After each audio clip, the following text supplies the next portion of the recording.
Hello मेरे प्यारे बच्चों, कैसे हैं आप सभी का स्वागत है नर्सिंग अंडर 24/7 में। मेरा नाम है इमरीन कौर और आज हम बात करने जाएंगे कि भैया आरआरबी में एनओसी ज़रूरी है या नहीं है। देखो, आप सबको पता है कि एनओसी क्या होता है, नो ऑब्जेक्शन सर्टिफिकेट।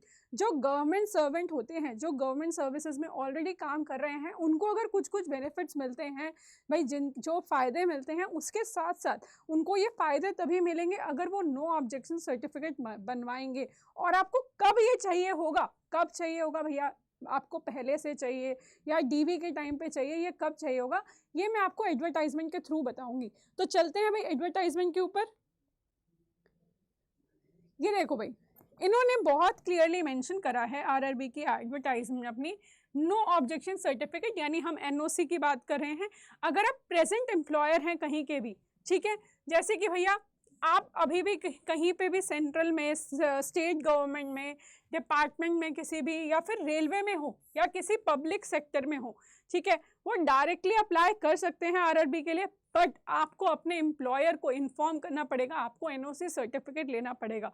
तो जो भी शॉर्ट लिस्टेड कैंडिडेट होंगे, ठीक है, जो भी शॉर्ट लिस्टेड कैंडिडेट होंगे, उनको उस समय पे डीवी के टाइम पे, देखो भाई, जब भी तुम्हारा डॉक्यूमेंट वेरिफिकेशन होगा उस समय आपको ये एनओसी चाहिए ही होगा, वरना ये बात मान के चलना वो आपका फॉर्म रिजेक्ट भी कर सकते हैं। तो बिल्कुल भी रिस्क नहीं लेना है, एनओसी लेके रखना है, ठीक है। तो भैया जो फेल हो जाएगा कैंडिडेट सबमिट करने के लिए, उसको उसकी जो वैकेंसी है उसको कैंसिल कर दिया जाएगा। देखो, आप सेलेक्ट होकर भी नहीं सेलेक्ट हो पाओगे, तो आपको क्या करना है, पहले से ही एनओसी लेके रखना है, ठीक है। तो भाई ये तुम्हारी रिस्पॉन्सिबिलिटी है, सिर्फ कैंडिडेट की रिस्पॉन्सिबिलिटी है कि वो करंट एम्प्लॉयर से, चाहे वो जहाँ पे भी वर्क कर रहा हो, वहाँ पे प्रिस्क्राइब टाइम लिमिट में, या फिर कम से कम नहीं तो अगर आपने अभी नहीं भी लिया है, आपको नहीं समझ आ रहा कैसे अप्लाई करना है, हो सकता है आपने अप्लाई करा हो लेकिन अभी तक एनओसी नहीं आया है, लेकिन एटलीस्ट भाई डीवी से पहले, डॉक्यूमेंट वेरिफिकेशन से पहले आपको एनओसी चाहिए ही होगा, ठीक है। इस बात का आपको ध्यान रखना है कि भैया आपको उस, वरना आपका जो अपॉइंटमेंट है वो कैंसिल कर दिया जाएगा या रिजेक्ट कर दिया जाएगा। तो ये एक बहुत इंपॉर्टेंट पॉइंट है, क्योंकि बहुत सारी क्वेरीज आती हैं कि क्या एनओसी बनवाना ज़रूरी है, अगर एनओसी नहीं बनवाएंगे तो कब तक बनवा सकते हैं। तो ये बतानी मुझे आपको बहुत ज़रूरी लगी बात कि एनओसी बनवाना बहुत ज़रूरी है। और सभी को, जो भी सेंट्रल गवर्नमेंट में है, स्टेट गवर्नमेंट में है, जो भी काम कर रहे हो, करेंटली वर्किंग हो, तो आपको एनओसी बनवाना ज़रूरी है, वरना डीवी के टाइम पे आपका हो जाएगा भाई फॉर्म रिजेक्ट, ठीक है। तो ये एक बहुत महत्वपूर्ण बात थी जो आपको पता होनी ज़रूरी है, वरना कल को आप सेलेक्ट होकर भी नहीं सेलेक्ट होगे। देखो, वो भी इन्होंने लिखा है कि जो शॉर्ट लिस्टेड कैंडिडेट्स होंगे, ऑब्वियसली डीवी के लिए वही जाएंगे जो शॉर्ट लिस्टेड होंगे।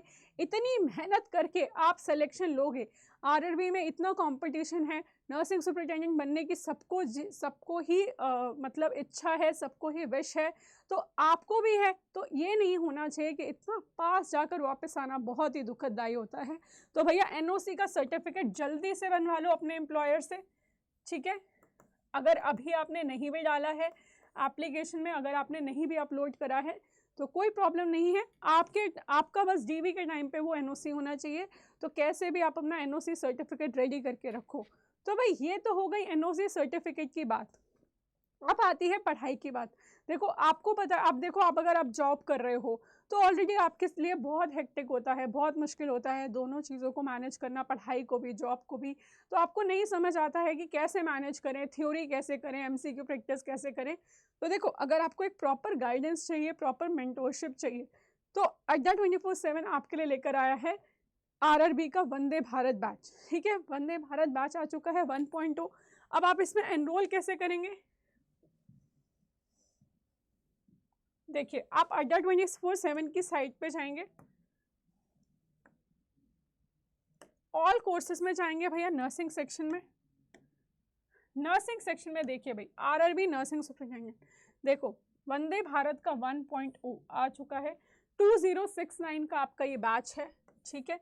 उसमें आपकी अभी ये 19 अगस्त को ही आपका बैच स्टार्ट हुआ है, तो घबराने वाली कोई बात नहीं है, लाइव और रिकॉर्डेड दोनों क्लासेस मिलेंगी आपको, ठीक है।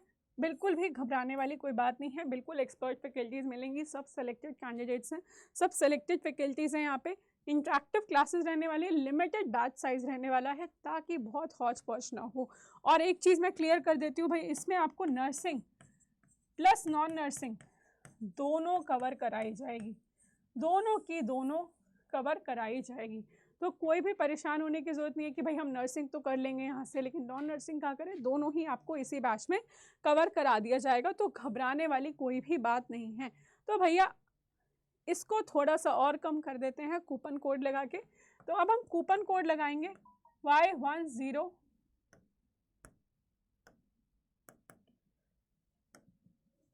तो कूपन कोड लगाने से देखो भाई आपका हो गया है ये बैच 1889 का। तो कूपन कोड लगाना बिल्कुल ना भूलें ताकि आपको जो और फर्दर डिस्काउंट है वो भी मिल सके, ठीक है। तो जल्दी से भाई एनरोल कर लो, बैच ऑलरेडी स्टार्ट हो चुका है। आपकी जो क्लासेस मिस हुई हैं वो आपको रिकॉर्डेड मिल जाएगी। तो डरने वाली कोई भी बात नहीं है, घबराने वाली कोई भी बात नहीं है। तो भैया जल्दी से एनरोल करो। तो मिलते हैं भाई क्लास में। और अगर वीडियो अच्छी लगी हो तो लाइक और शेयर करना बिल्कुल ना भूलें और जल्दी से चैनल को सब्सक्राइब कर दो। Thank you.